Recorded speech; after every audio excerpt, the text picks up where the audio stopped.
دوسرے نمبر تے حضور نے فرمایا شبابک قبل حرمک، حضور نے فرمایا اپنے بڑھاپے تو پہلے جوانی غنیمت جانو۔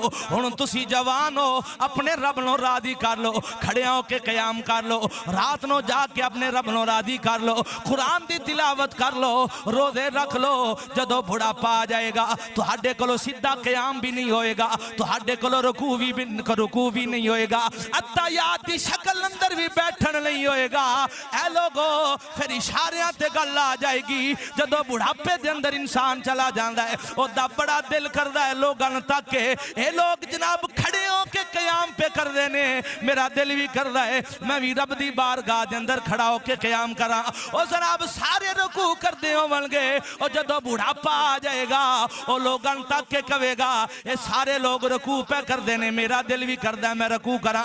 اے لوگو جدو جوانی دی حالت دے اندر او ساری رات جاگ جا کے رب دی عبادت کرانگے، سارے جدو بڑھاپا آ جائے گا دل تے بڑا کرے گا میں بھی رب دی بارگاہ دے اندر کھڑا ہو جاواں، اپنے رب دی بارگاہ دے اندر حاضری کر لواں۔ جدو بڑھاپا آ جائے گا روزہ رکھن تے بڑا دل کرے گا، پر صحت ساتھ نہیں دے گی، ہڈیاں کمزور ہو جاون گیاں، جسم کمزور ہو جائے گا۔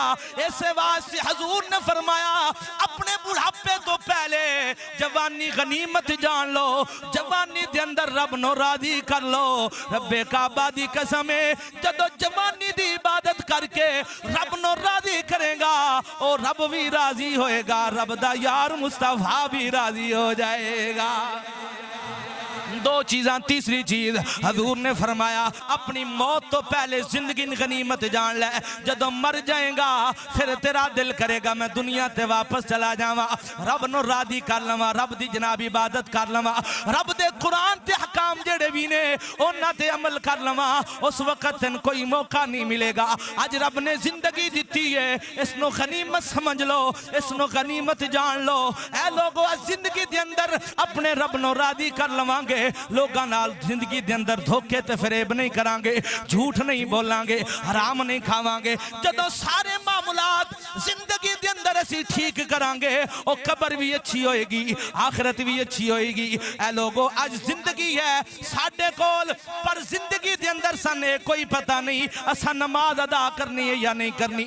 نماز دے وقت اسی اپنا وقت بازاراں دے اندر، چوکاں دے اندر، کھناں دے اندر گزار دینے ہاں، اپنی جوانی بھی ضائع کری جا رہے ہیں، اپنی زندگی بھی ضائع کری جا رہے ہیں۔ نانا لوگوں حضور نے فرما دیتا مرن تو پہلے اپنی جڑی زندگی ہے نا اس نو غنیمت جان لو، زندگی دے اندر اپنے رب نو راضی کر لو، او سونا رب راضی ہوئے گا، مدینے والا سونا محبوب بھی راضی ہوئے گا۔